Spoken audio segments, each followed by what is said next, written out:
les damos la bienvenida a un nuevo capítulo de ¿Cómo te lo explico? Estoy junto a Mónica Rincón. Hola Mónica, ¿cómo estás? Muy bien, Paula, y muy contentos además. Síganos a través de nuestras redes sociales, nos pueden ver en latercera.com, nos pueden ver en YouTube y Spotify, en nuestras redes de ¿Cómo te lo explico? Podcast, así es que síganos, están en el Instagram de Paula, en el mío, siempre disponible, y en X también subimos los links a los capítulos.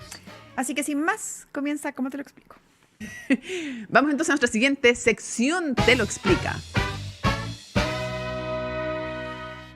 Estamos en la segunda parte de nuestro podcast, ¿Cómo te lo explico? Y esta sección se llama Te lo explica y nos viene a explicar sobre emergencias, prevención, planificación. Y estamos junto a Michel Delep, experto en gestión de emergencias y además bombero de Estados Unidos, certificado en Estados Unidos. ¿Cómo estás, Así es. Michel? Hola, muchas gracias por la invitación. Un gusto estar con ustedes. Bienvenido. Queremos hablar de presente, pero también de futuro, y por eso queremos empezar con una mirada un poco más global. En general, ¿cómo calificarías tú? ¿Chile tiene o no un buen sistema para enfrentar emergencias o catástrofes?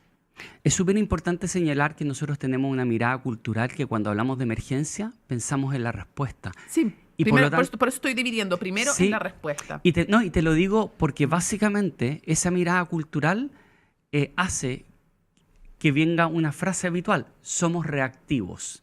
Entonces, si no comprendemos bien el lenguaje, la verdad es que no vamos cambiando la cultura. Y efectivamente, cuando tú dices, cuando hablamos de emergencia, hablamos de antes, durante y después. Claro. Básicamente de fases: mitigación, prevención, preparación, respuesta y recuperación. Ya, pero para enfrentar la emergencia misma, durante la emergencia, ¿el sistema que tenemos en Chile es bueno, no es bueno? Está trazado el objetivo, tenemos elementos que no se condicen con nuestro nivel de desarrollo. Cuando hablamos de nivel de desarrollo, te podría decir, por ejemplo, que somos uno de los países en la región, o el país en la región, que está más desarrollado en materia de telecomunicaciones, en tecnología, etc. Claro. Sin embargo, no tenemos un sistema de comunicaciones de misión crítica. Eso significa integrado, robusto, resistente, resiliente, redundante.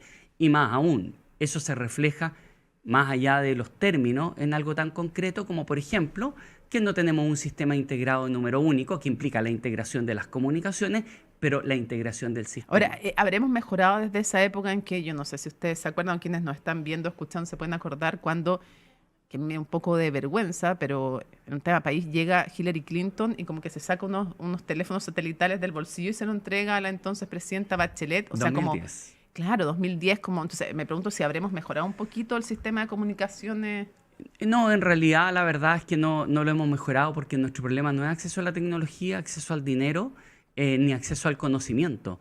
En términos de que en la globalización podemos acceder al conocimiento. ¿Y dónde está el problema? Resistencia al cambio, y de hecho voy a poner una fecha súper concreta. El primer sistema de número único integrado surge en la década del 30 del siglo pasado en Londres, y lo que gatilló eso, para que veamos además la tragedia, cómo gatilla cambios en el mundo, y en el fondo estímulo-respuesta, ¿no? Bastó que murieran 5 mujeres en un incendio estructural en Londres para que aproximadamente al año siguiente se estableciera el 999 como un sistema número único. ¿Y por qué se genera? Por los mismos reclamos que siempre hay: demora en los tiempos de respuesta, falta de integración, que no te puedes comunicar. Y bueno, después viene el 911, que para nosotros es el más conocido. Pero estamos hablando de un modelo de gestión. Nosotros tenemos más números de emergencia que instituciones en Chile, y todos hablan del número único, pero en realidad no tenemos número único. Cada uno tiene su propio número. Y del sistema de Chile, si podemos hablar de sistema, ¿cierto? ¿Dónde está la mayor fragilidad? La mayor fragilidad está en su modelo, que tiene que ver con un modelo que tiene probablemente dos características: es fragmentado.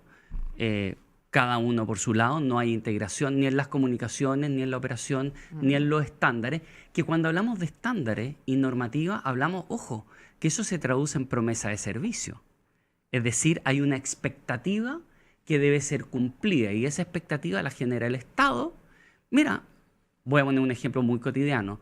Todos nosotros, cuando compramos online, sabemos cuánto tiempo de respuesta hay, y sobre eso incluso tomamos decisiones de orden comercial. Nuestro sistema no tiene ninguna promesa de servicio respecto del tiempo de respuesta cuando uno se está jugando la vida y la seguridad de las personas, y eso en todo ámbito.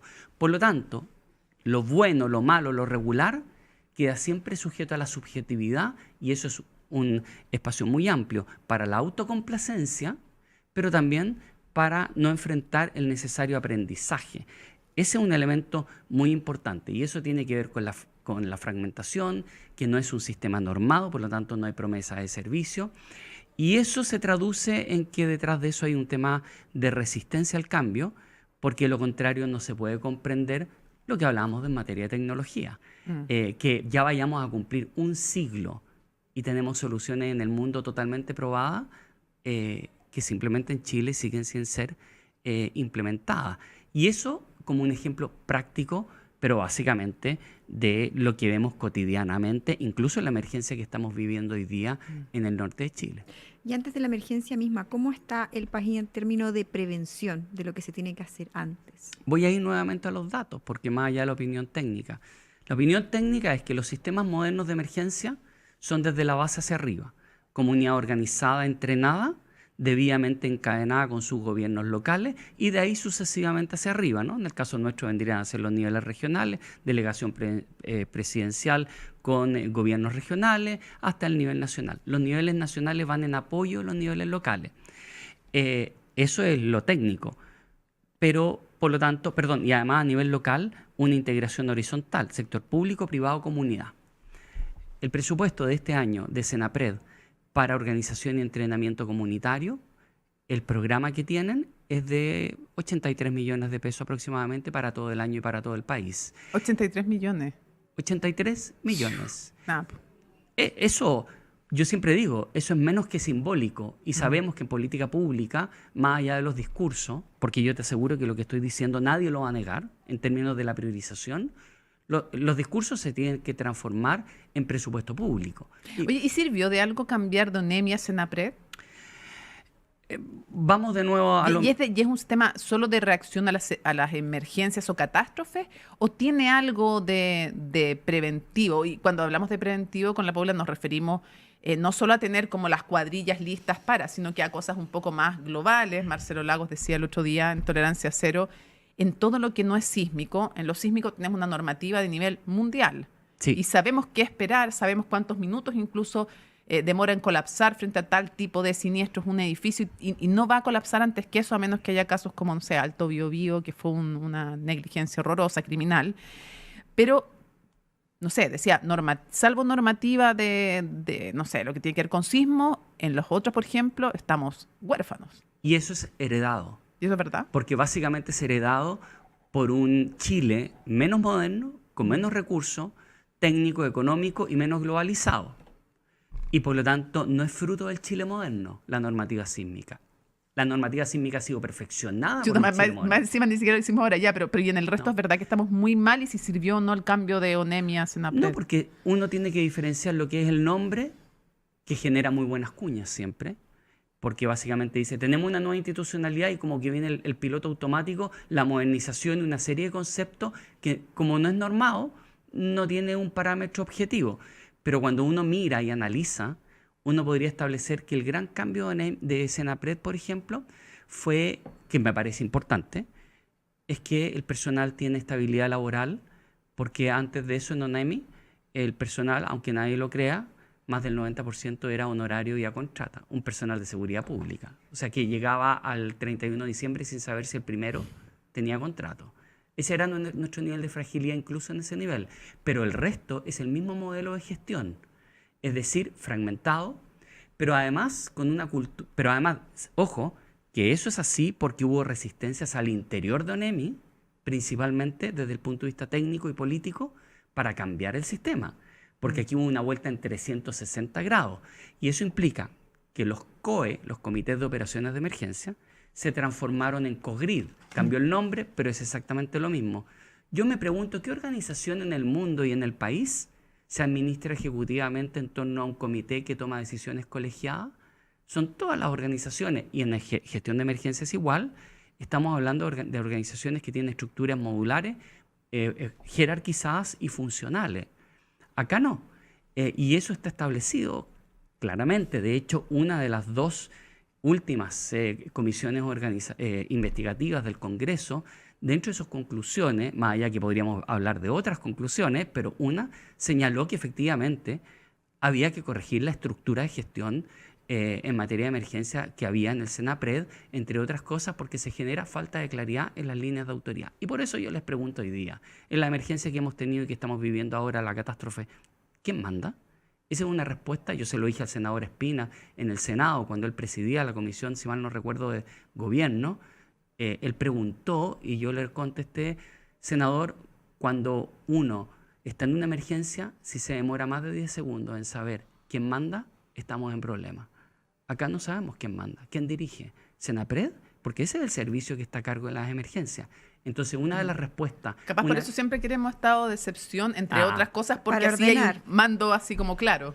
Absolutamente, absolutamente, ese es. Porque básicamente el estado de excepción lo que genera es resolver un problema que en el mundo civil no hemos solucionado. Y lo que buscamos entonces es claridad de mando. Y eso lo tienen las Fuerzas Armadas. Porque en general, por ejemplo, en esta emergencia, las Fuerzas Armadas lo único que resuelven es eso. Porque la logística... Pero no es menor cuando no lo tienes, digamos. Claro, porque las Fuerzas Armadas se pueden utilizar sin ningún tipo, ni siquiera declaración de catástrofe en la logística.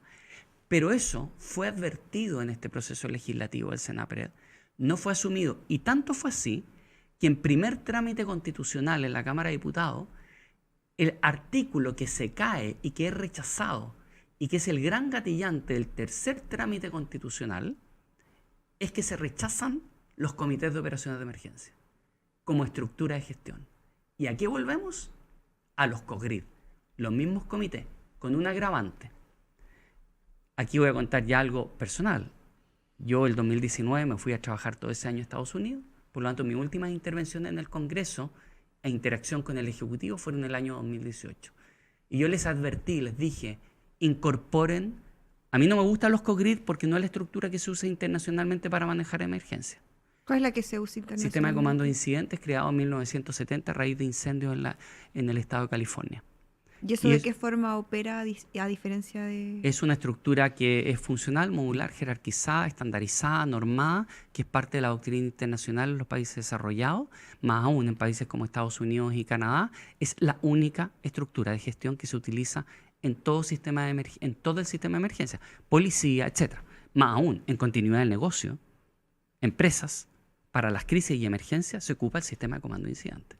Por lo tanto, no es algo nuevo, año 1970. ¿Y ese modelo se podría replicar en Chile? Sí, claro, y es muy curioso porque la ONEMI y los directivos de ONEMI, que ahora aparecen como de una u otra manera diciendo lo bueno que es el sistema, se opusieron, a mí me tocó plantearlo en el Congreso, se opusieron a eso, a establecer una estructura normada, se opusieron a la estructura y a que la estructura que estuviese fuese normada. Y la verdad es que hoy día es muy curioso, porque Senapred hace capacitación en el sistema de comando de incidentes, pero no lo aplica y no está normado, cuando en realidad en el mundo hay normas y estándares para eso. Claro, pero ahí también implica que hay responsables claros. Exactamente. Entonces, cuando hay errores en el manejo de una catástrofe, también hay claramente a quién hacer responsable, y no solo en la catástrofe, en la emergencia, sino que en la prevención o no de una situación de catástrofe medianamente anunciada, porque un terremoto no lo puedes saber antes, pero una inundación a veces sí. Y también respecto de la construcción, por ejemplo, de colectores, de la planificación de ciudad. Está mucho más claro, por ejemplo, en Estados Unidos o en Francia, en Alemania, quiénes son los responsables de todas esas etapas previas y también en la gestión de la emergencia. Entonces somos un sistema que somos tremendamente bajo en accountability, Sí, po. y se comprende porque se comprende lo humano, digo yo, porque básicamente es incómodo que te midan. Bien fue en tu vejuna nuestro sistema. Exacto. Nadie es, pues son todos. Bueno, y por eso es funcional a la cultura organizacional y a la resistencia al cambio el tener un comité, porque es horizontal, decisiones colegiadas, no hay claridad en la línea de autoridad y por lo tanto se dispersa la responsabilidad. Y eso da un espacio muy grande a la autocomplacencia, porque por lo tanto empiezan las dos frases: nadie podía estar preparado para esto, hicimos lo mejor posible, y empieza el voluntarismo. Y empieza en el fondo la romantización de la emergencia y el rescate y lo heroico, y el héroe. Y nadie piensa que esa señora y ese señor en Alto del Carmen ha estado angustiado y ha estado pensando que moría. Y ha estado pensando en su familia, y cuando es rescatado sigue pensando en cómo voy a recuperar mis animales y cómo voy a recuperar mi sustento, y más aún viene incluso la revictimización, porque tú empiezas a pensar con este nivel centralizado, y yo ya lo he escuchado, en que dicen, ¿cómo se les ocurre vivir ahí? Ahí no debería vivir nadie. Y resulta que por ahí llegó, por esa zona, Pedro Valdivia. De todos estos aspectos que has mencionado, de no tener un número unificado, ¿cierto? De la falta de jerarquía, dado que pasó esta última, ¿cierto?, catástrofe natural y que probablemente van a seguir pasando porque es impredecible también, ¿qué es lo más urgente que debería de preocuparse el Ejecutivo en cambiar ahora? En comprender que uno tiene, como cualquier empresa, dos niveles. Tiene, mira, y quiero contarte también algo personal. Yo en las últimas 2 semanas, desde la emergencia en Corral, reflexioné bastante sobre eso y he tratado de evitar la palabra gobierno o Estado, porque eso lo generaliza y caemos como en el comité. Son todos y nadie, ¿ya? Entonces, hay que separar para volver a unir. Y por lo tanto, en ese sentido, yo creo que aquí hay un tema donde hay que el Ejecutivo, sea los futuros, lo que no entendieron los gobiernos pasados, es que hay 2 niveles. Como en una empresa tú tienes el nivel político, digamos, el directorio de la empresa, que no ejecuta, da las políticas y establece y entrega las herramientas para quienes deben ejecutar y administrar la empresa cada día, hagan su pega. Entonces, una cosa es ese nivel y otro nivel es el que ejecuta. Y en el que ejecuta están los servicios, están los niveles regionales, y en materia de emergencia se llama Senapred, que es el servicio especializado de más alto rango, nivel y supuestamente expertise en nuestro país, en nuestro organigrama. Eso es objetivo y no es ninguna crítica respecto de su desempeño. Es así, es el ordenamiento que nos dimos. Y eso hay que diferenciarlo. En esta pasada, a raíz de lo que pasó en Corral, yo fui bastante crítico de por qué no se siguen tomando las decisiones con pronóstico en mano. Posteriormente, el Ejecutivo tomó una decisión de establecer un estado de emergencia preventivo. Básicamente, soltar la billetera, flexibilizar los mecanismos, que eso es muy importante en el Estado. Tú sabes que ese estado ha sido de manera citado y establecido muy escasamente. Yo estuve buscando y me encontré con 1 o 2 veces que haya sido establecido antes del impacto. Se ha establecido, pero cuando uno hace la correlación de hechos, en realidad ha sido establecido cuando ocurre el impacto. Es decir, cuando empezó a llover y empezó a quedar la crema, literalmente. Claro, pero el Estado dice preventivo, entonces queda políticamente bien, suena bien. Acá, ese Estado, para este tren de frente, después de la situación de Corral, se estableció como unos 3 días antes.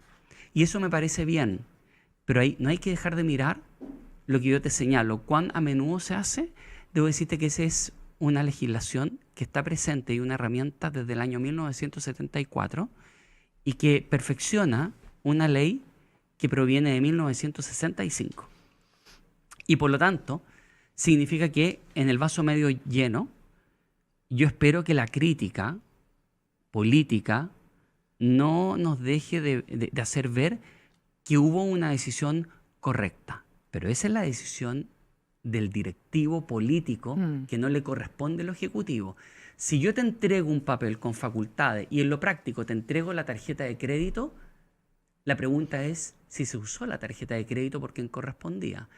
Y eso, debo decirte que en la prensa yo lo señalé, mi temor, junto con valorar eso, yo dije, mi temor es ahora el nivel que ejecute.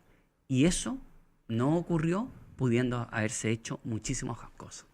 Tengo una pregunta que se me ocurrió escuchándote a ti y es la siguiente, pero de repente es medio difícil de contestar, pero igual.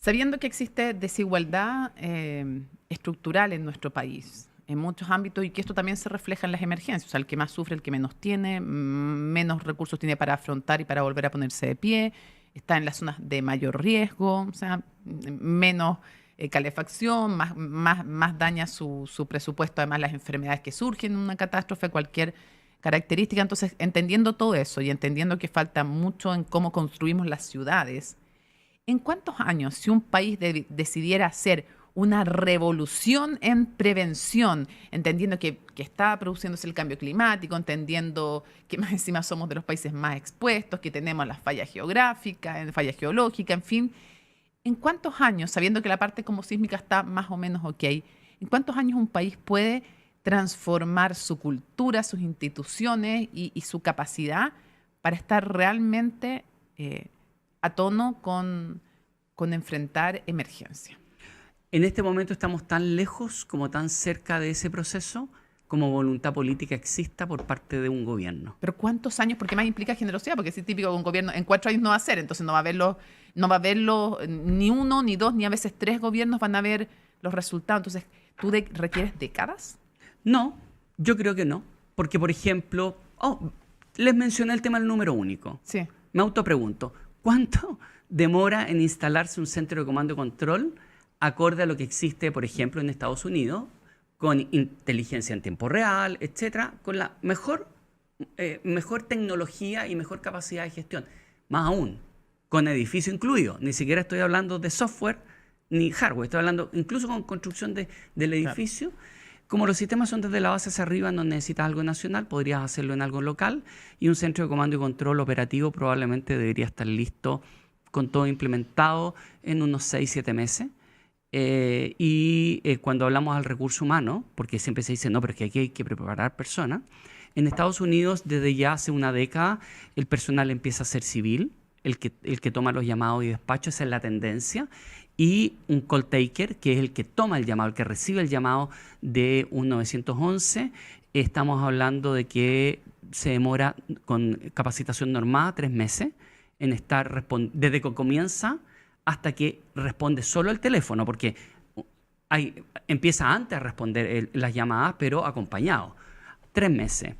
¿Qué significa eso en métrica? Significa que tú, tú integras a los servicios de emergencia, entonces empieza a bajar rápidamente los tiempos de respuesta. Y en Estados Unidos, en este momento, el tiempo de respuesta, la métrica empieza desde el momento en que tú llamas. Entran todas las llamadas. Y más o menos la recomendación nacional es de 15 segundos de tiempos de espera. Los centros de comando y control en que yo he estado, New Orleans, en los últimos 2 años, Prince George y otros en la zona también de cerca de Washington, estamos hablando de que el tiempo de espera tolerable, máximo tolerable, cuando un cronómetro se te pone en rojo y le llega una alerta al supervisor, es de 10 segundos. Pero tú preguntas inmediatamente, entonces, ¿cuál es el promedio? Y en Prince George era de 5 segundos. Y cuando yo me pongo a tomar llamadas junto a la call taker, era el ring. O sea, era promedio más o menos, que es lo que me dijeron. Nosotros hemos alcanzado hasta 2 segundos de tiempo de espera. Hay otro de los... Perdón, así de rápido son los cambios. O sea, aquí no está. Por eso que la resistencia al cambio es nuestra principal limitante, porque la resistencia al cambio termina diciendo, es que esto es nacional, esto es muy caro, no, aquí preparar a la gente es imposible. No, es voluntad y es partir desde la base hacia arriba. Falta voluntad política. Absolutamente, pero es una voluntad política que, ojo, los gobiernos cuando se dan cuenta es tarde. Entonces, los gobiernos tienen que darse cuenta ahora, este gobierno, porque todavía tiene 4 años más. ¿Y dónde está esa resistencia? En la capa, digamos, en la capa de los gerentes generales, que son las capas intermedias en nuestra estructura del Estado, en los servicios, especialmente, por ejemplo, en Senapred, y cuando hablamos de incendios forestales, en CONAF, porque hace 15 años que venimos hablando de combate aéreo nocturno y todavía no se hace. Para esta emergencia en particular que pasó durante los últimos días a propósito de las lluvias, ¿cómo viste en términos generales la reacción del gobierno? La reacción del gobierno, hagamos la diferencia entre el nivel político y el nivel ejecutivo. El nivel político me parece que reaccionó bien con el Estado y anticipadamente con pronóstico en mano con el estado de emergencia preventiva, pero le falló el brazo operativo. Al directorio de la empresa le sigue fallando la gerencia general y quienes deben ejecutar. Cuando dices que falla el brazo operativo, ¿qué crees que falló En puntualmente? nuestro organigrama es Senapred.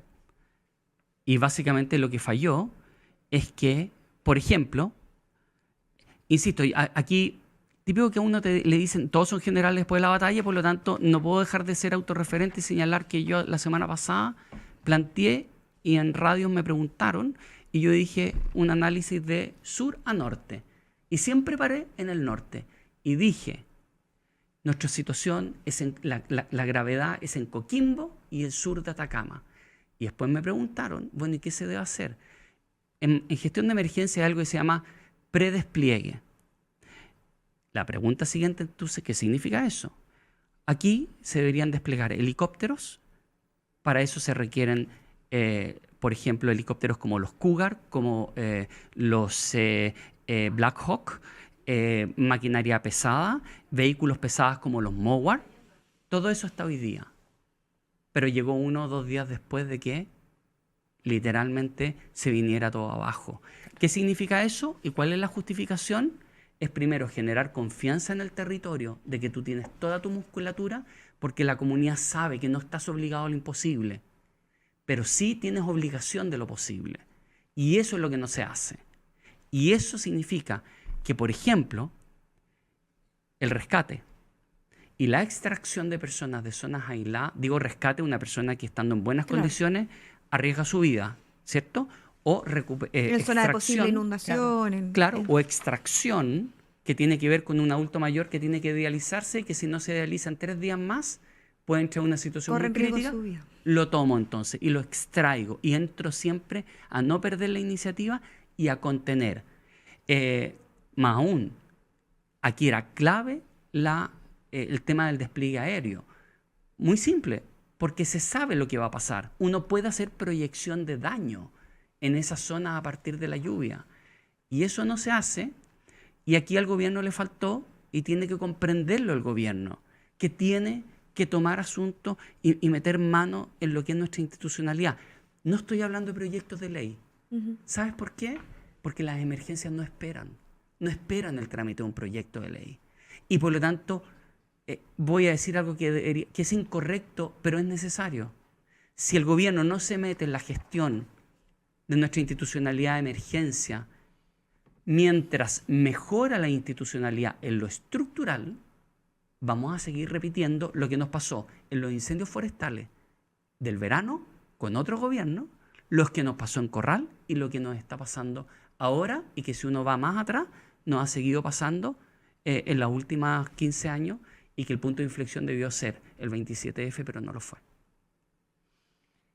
Michelle, queremos agradecerte muchísimo que nos hayas acompañado en Cómo Te Lo Explico podcast, en nuestra sección Te Lo Explica, haciendo un poco de análisis de la contingencia, pero sobre todo tratando de proyectar a futuro y tratando de entender para dónde debiéramos caminar para ser un país literalmente más seguro también en este ámbito. Muchas gracias. Muchas gracias a ustedes, y solamente expresarles que no dejo de sentir un grado de frustración de estar en mi país, al cual decidí volver en un momento dado hace mucho tiempo para aportar, pero seguir viendo que tenemos un tremendo país, tenemos un gran desarrollo y no lo estamos poniendo al servicio de la gente, en materias al menos de emergencia. Gracias, Michelle.